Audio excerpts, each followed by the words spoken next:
आज 11 मई 2021 बाप दादा के महावाक्य हैं। मीठे बच्चे, सुख शांति का वरदान। आते बाबा आज ब्लेसिंग दे रहे हैं, किसकी? सुख शांति की। तो सुख शांति का वरदान एक बाप से ही मिलता है, कोई देहधारी से नहीं। तो बाप आए हैं तुम्हें सुख शांति। शांति कहाँ मिलेगी? मुक्ति धाम में। और सुख कहाँ मिलेगा?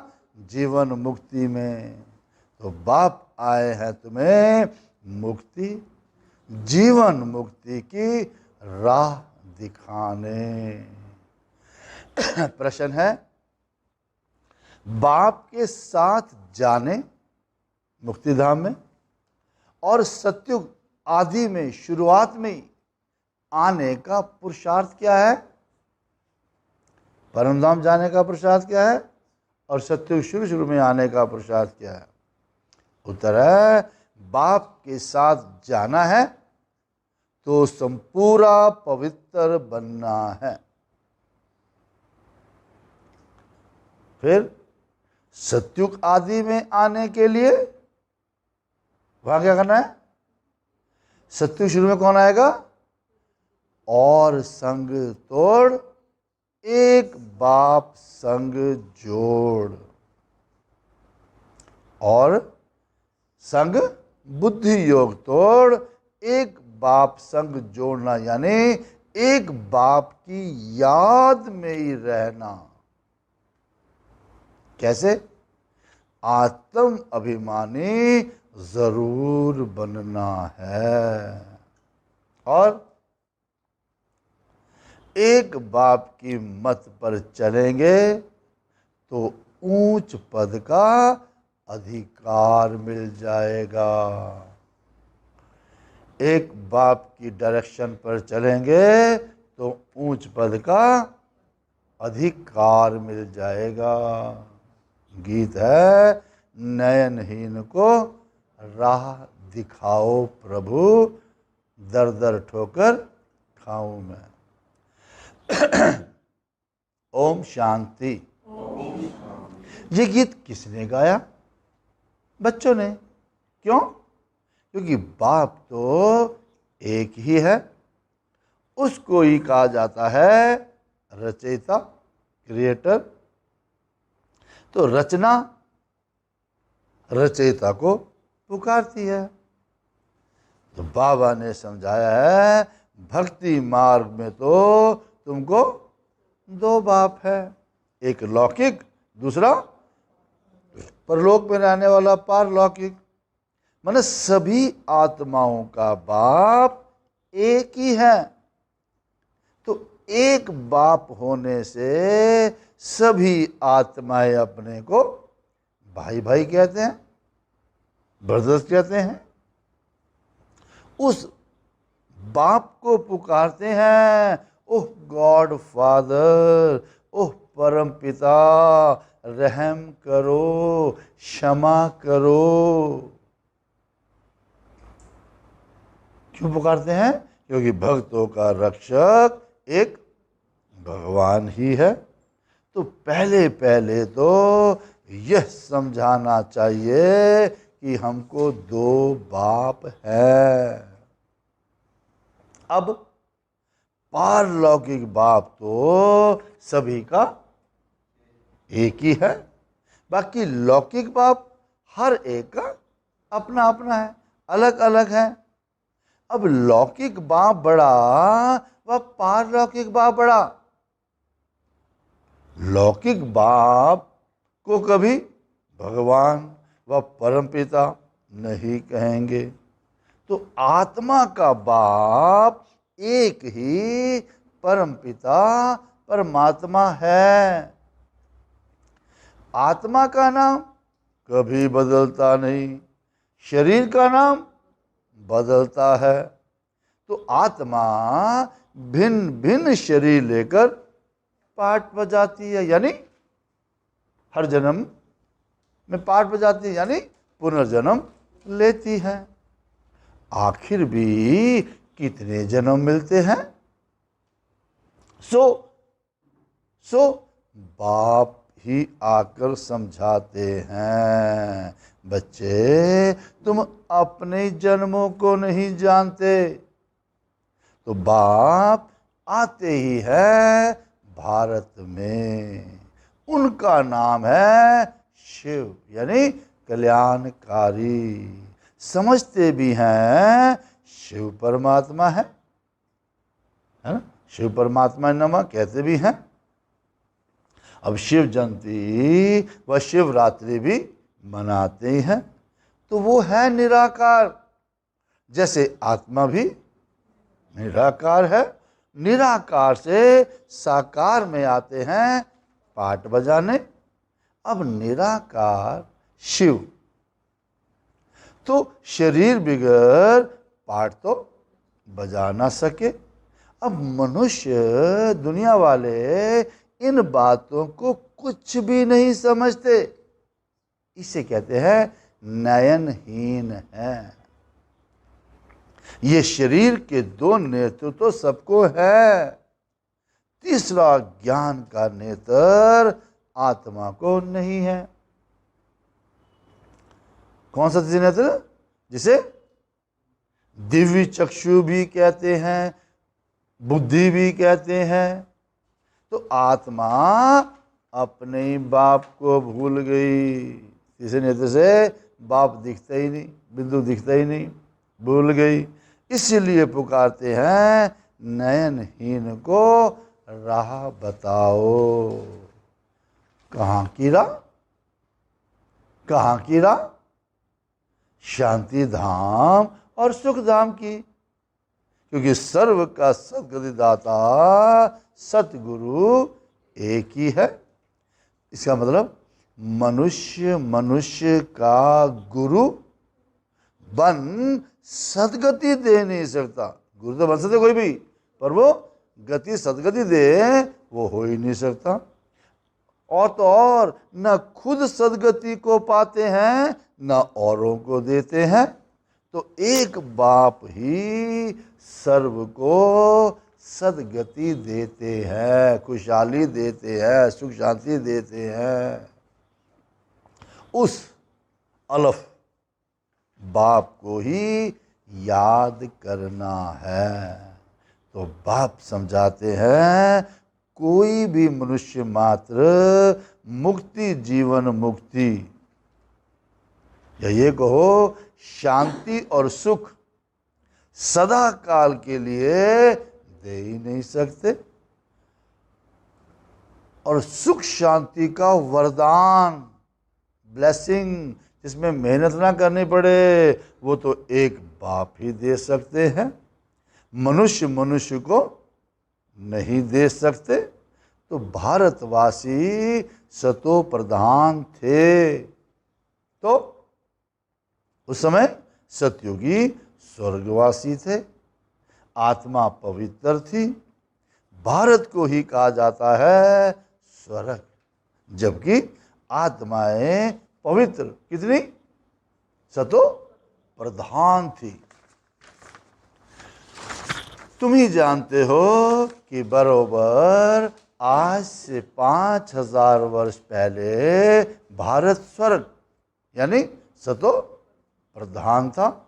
उसमें लक्ष्मी नारायण का राज्य था। अभी है कलयुग का भी अंत, इसको ही कहा जाता है नरक। कलयुग अंत को क्या कहते हैं? नरक। यही भारत स्वर्ग था तो बहुत धनवान था, हीरे ज्वारों के महल थे। तो बाप बच्चों को याद दिलाते हैं। बाबा क्या कर रहे हैं? मेमोरी रिकॉल कर रहे हैं, याद दिलाते हैं। सतयुग आदि में इन लक्ष्मी नारायण की राजधानी थी, उसी को स्वर्ग, वैकुंठ कहा जाता है। अभी तो स्वर्ग है ही नहीं। यही तो बाप समझाते हैं। बाबा भारत में ही आते हैं। अब निराकार शिव की जयंती भी भारत में मनाते हैं, परंतु परंतु वो क्या करते हैं ये कोई नहीं जानते। तो हम आत्माओं का बाप है शिव, उन्हीं की हम जयंती मनाते हैं, अपने बाप का जन्मदिन मनाते हैं। बाप की बायोग्राफी को भी नहीं जानते। क्या बायोग्राफी बाबा की? लिखा है शास्त्रों में, गाया भी जाता है, दुख में सिमरण सब करे, और पुकारते हैं ओह गॉड फादर रहम करो, हम बहुत दुखी हैं। क्यों? दुख का कारण क्या है?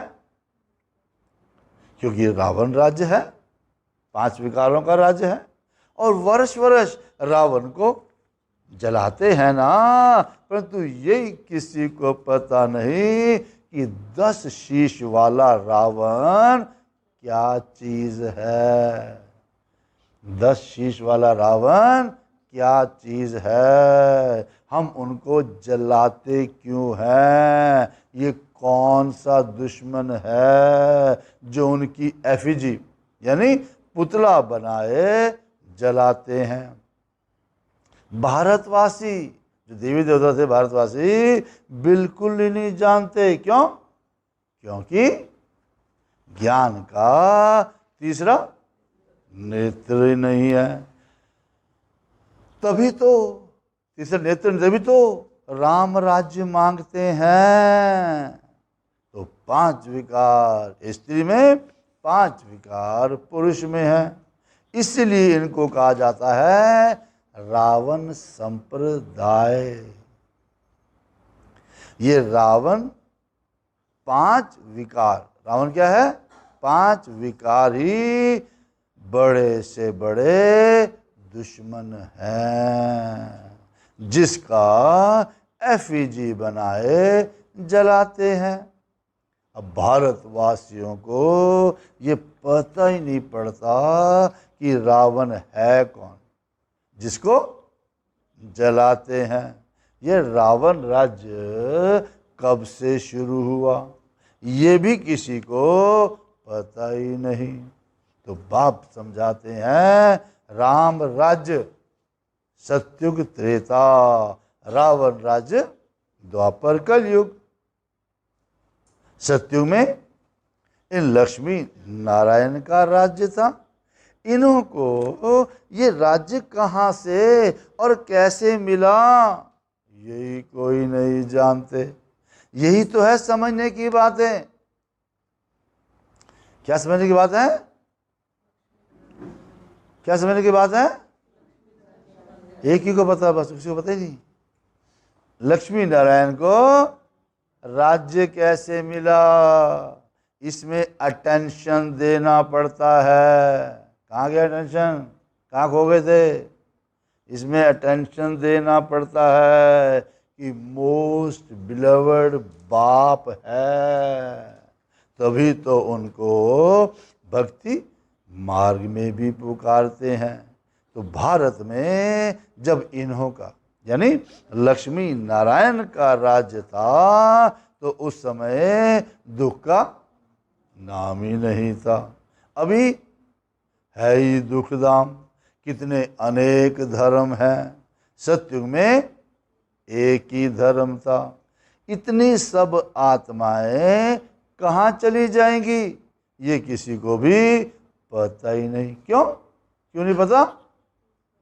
क्योंकि नयनहीन है, नयनहीन है। शास्त्रों से ज्ञान का तीसरा नेत्र किसी को नहीं मिलता। जितने भी बड़े शास्त्र पढ़ लो, वेद पढ़ लो, ज्ञान का तीसरा नेत्र किसी को नहीं मिलता। ज्ञान नेत्र ज्ञान सागर परम पिता परमात्मा ही देते हैं। यानी आत्मा को तीसरा नेत्र मिलता है। आत्मा भूल गई कि हमने कितने जन्म लिए हैं। अब सतयुग में जो देवी देवताओं का राज्य था वो कहाँ गया? गाते भी हैं, मनुष्य 84 जन्म लेते हैं, कहते हैं ना 84 के चक्कर में फंसे हुए हैं, 84 गेट से फंसे हुए हैं, कहते हैं ना। परंतु कौन सी आत्मा 84 जन्म लेती है? कौन सी लेती है? जो पहले पहले भारत में आते हैं वही थे देवी देवता। फिर 84 जन्म भोग अंत में पतित बन जाते हैं। गाते भी हैं, हे पतित पावन। जो पतित बन गए हैं वही पावन होने के लिए पुकारते हैं। इसे सिद्ध करते हैं कि हम पतित हैं, इसीलिए पुकारते हैं, हे पतित पावन, हमें पावन बनाने आओ। जो खुद ही पतित हैं, अब जो खुद ही पतित हैं वो फिर औरों को पावन कैसे बनाएंगे? तो बाप समझाते हैं, आधा कल्प भक्ति मार्ग में है रावण राज्य, यानी 5 विकार होने के कारण भारत ने इतना दुख को पाया है। इतने दुख का कारण क्या है? 5 विकार। 84 जन्म तो लेते ही हैं, उनका भी हिसाब समझाना चाहिए कि पहले पहले सतयुग में है सतो प्रधान, फिर त्रेता में है सतो, द्वापर में है रजो प्रधान, कलयुग में है तमो प्रधान। यानी आत्मा में ही खाद पड़ती है। तो बाप आते ही भारत में है। शिव जयंती है ना, और सभी आत्माएं तो गर्भ में जन्म लेती हैं। और बाप कहते हैं, खुद कहते हैं, बाबा क्या कहते हैं? मैं साधारण बूढ़े तन में प्रवेश करता हूं, जिनका ये बहुत जन्मों के अंत का जन्म है। अब ये समझाने कोई एक को नहीं दी जाती।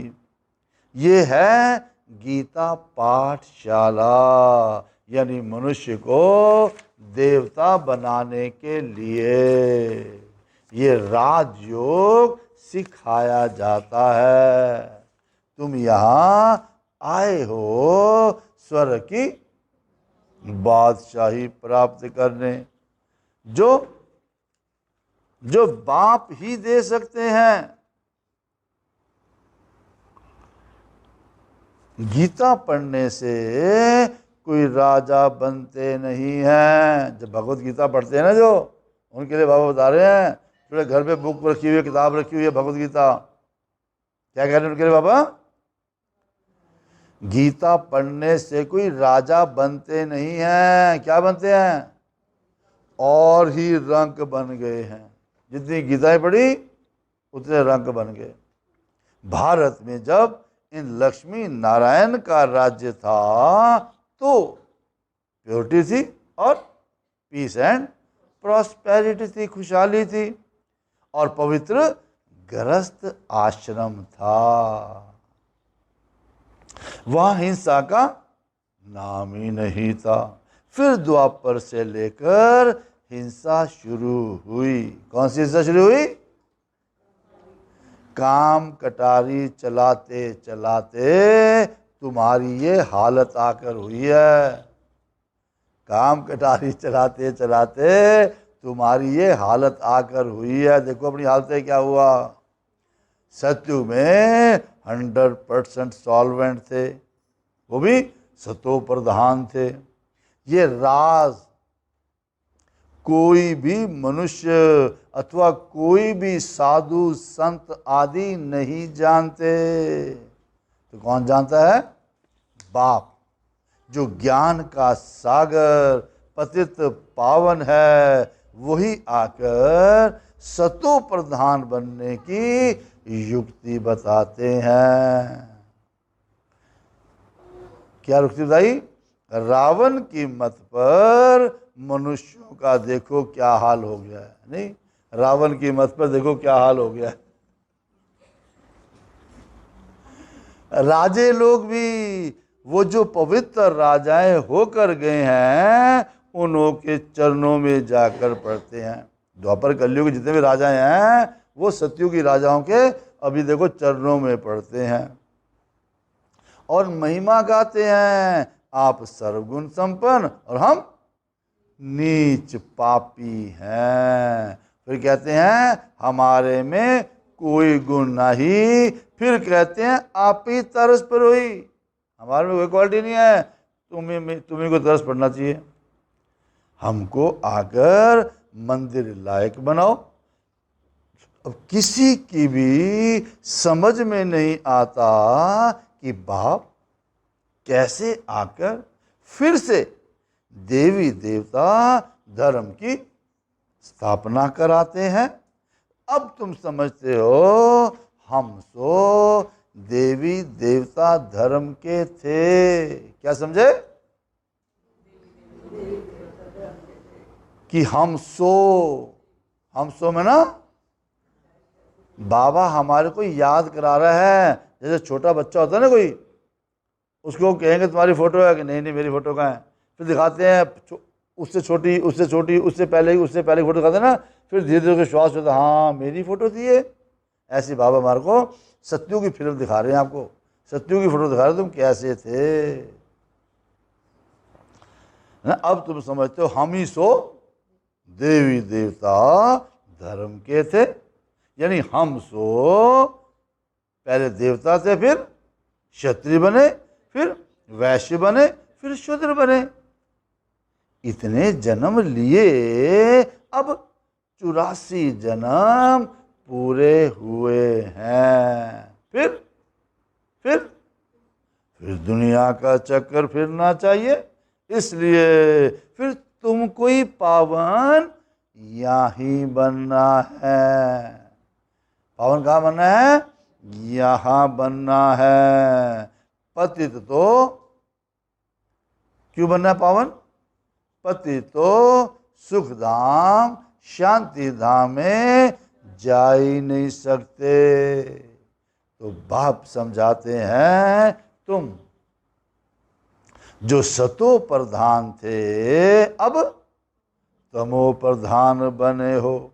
गोल्डन एज से फिर आयरन एज में आए हो, फिर गोल्डन एज बनना है। कितना शांति बाबा बोलता है, फिर गोल्डन एज बनना है, तब मुक्ति धाम सुख धाम में जा सकेंगे। क्योंकि ये भारत सुख धाम था, अभी ये भारत दुख धाम है। गीत में भी सुना, हम नयनहीन को राह बताओ कि हम अपने शांति धाम में कैसे जाएं। वो लोग तो कह देते हैं परमात्मा सर्वव्यापी है, फलाना अवतार है, फिर कहते परशुराम अवतार है। अब बाप परशुराम बन किसी को मारते होंगे क्या? कैसे परशुराम ने मारा, ऐसे मारते होंगे क्या? हो ही नहीं सकता। तो बाप समझाते हैं तुमने इस चक्कर में कैसे 84 जन्म लिए हैं। जैसे जन्म लिए वैसे वैसा हुआ। तो अब मुझ अलफ को याद करो। हे आत्माएं देही अभिमानी बनो। देह अभिमानी बन तुम बिल्कुल ही दुखी कंगाल नरकवासी बन पड़े हो। अगर स्वर्गवासी बनना है तो सब्जेक्ट टू कंडीशन है, अगर स्वर्गवासी बनना है तो क्या करो?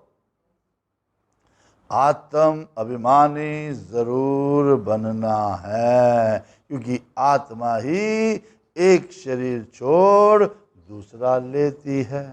अब 84 जन्म ही पूरे हुए, फिर सतयुग आदि में जाना है। कैसे जाएं? अब मुझे याद करो, और सतयुग में जाने के लिए मुझे याद करो,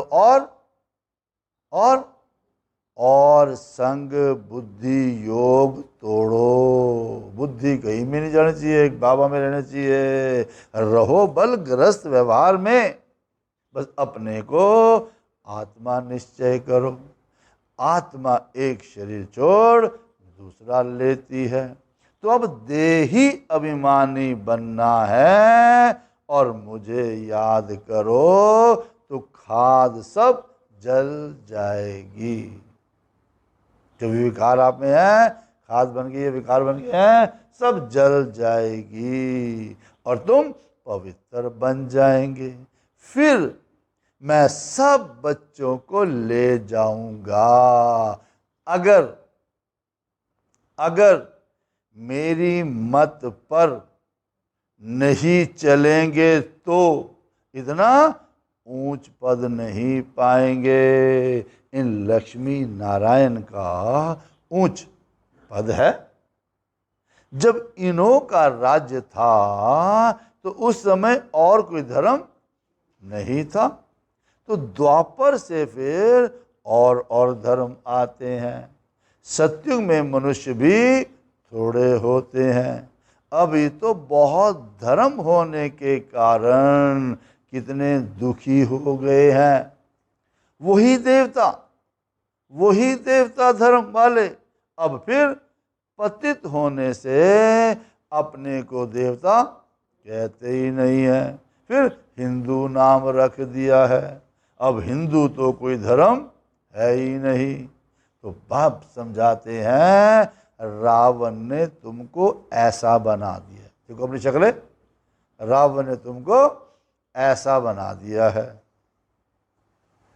तुम जब लायक देवी देवता थे तब सारे विश्व पर तुम्हारा राज्य था, सब सुखी थे। ये तो अभी दुखी बन पड़े हैं। भारत हेवन था, वही भारत अब हेल बन गया है। फिर हेल को हेवन बाप बिगर कोई बना ही नहीं सकते, बना ही ना सके। तो देवताओं को कहा जाता है संपूर्ण निर्विकारी, और यहाँ के मनुष्य तो है संपूर्ण, सत्य में भी कलयुग अंत में भी, पर है अभी संपूर्ण विकारी। इनको कहा जाता है पतित। भारत शिवालय था, शिव बाबा की स्थापन की हुई थी। बाप स्वर्ग बनाते हैं, फिर रावण नरक बनाते हैं। रावण श्राप देते हैं और बाप 21 जन्म के लिए वर्षा देते हैं। तो अब तुम हर एक बाप को ही याद करो। सारी कहानी का सुनाई बाबा ने। अब तुम हर एक बाप को ही याद करो, कोई भी देहधारी को नहीं। किसी भी देहधारी को भगवान नहीं कहा जाता, इसलिए भगवान तो एक ही है। बाप तो है, बाप तो बेहद का वर्षा देते हैं, फिर रावण श्रापित बना देते हैं। इस समय भारत श्रापित है, इसलिए बहुत दुखी है। अब इस रावण पर जीत पानी है। कैसे पाएंगे? कैसे पाएंगे रावण पर जीत? उसके लिए शास्त्रों में लिखा हुआ है, गाया भी जाता है, दे दान तो छूटे ग्रहण, दे दान तो छूटे ग्रहण। यानी बाबा से प्रतिज्ञा करो, बाबा मेरे को नहीं चाहिए, ये छोड़ दिए, दे दिया बाबा को, तब ग्रहण छूटेगा। दुनिया में ग्रहण जो लगता है वो तो पृथ्वी का परछाया है। लोग कहते ग्रहण लग गया जी, सूरज ग्रहण लग गया जी, चंद्र ग्रहण लग गया जी, सब्जी ना रखो, खाना ना रखो, खराब हो जाएगा। अरे वो तो पृथ्वी बीच में आ गई, हुआ तो कुछ भी नहीं है, घूमते रहते हैं, बीच में आ गई पृथ्वी तो परछाया पड़ गया उसका, बस उसको कहते ग्रहण है, उसमें क्या होना है। तो अब बाप कहते हैं तुम्हारे ऊपर 5 विकारों रूपी रावण का ग्रहण है, तो ये 5 विकार दान में दे दो, नहीं अभी दे दो, देने हैं। पहला तो दान दो, कि पहला दान क्या देंगे, सभी बोलेंगे हम कभी विकार में नहीं जाएंगे। माना ये काम कटारी ही मनुष्य को पतित बनाती है। अच्छा, मीठे मीठे सिक की लदे बच्चों प्रति मात पिता बाप दादा का याद प्यार और गुड मॉर्निंग, रूहानी बाप की रूहानी बच्चों को नमस्ते। हम रूहानी बच्चों की रूहानी बाप को नमस्ते। धारणा के लिए मुख्य सार है, बाप जो नॉलेज देते हैं उसे पूरा अटेंशन देकर पढ़ना है। क्या करना है, बाबा की नॉलेज को पूरा अटेंशन देकर पढ़ना है।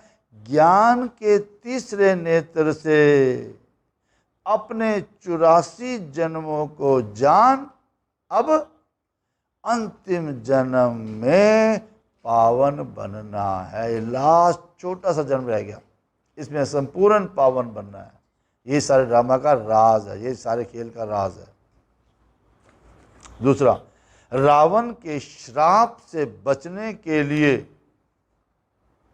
एक बाप की याद में रहना है और 5 विकारों का दान दे ही देना है और एक बाप की मत पर चलना है।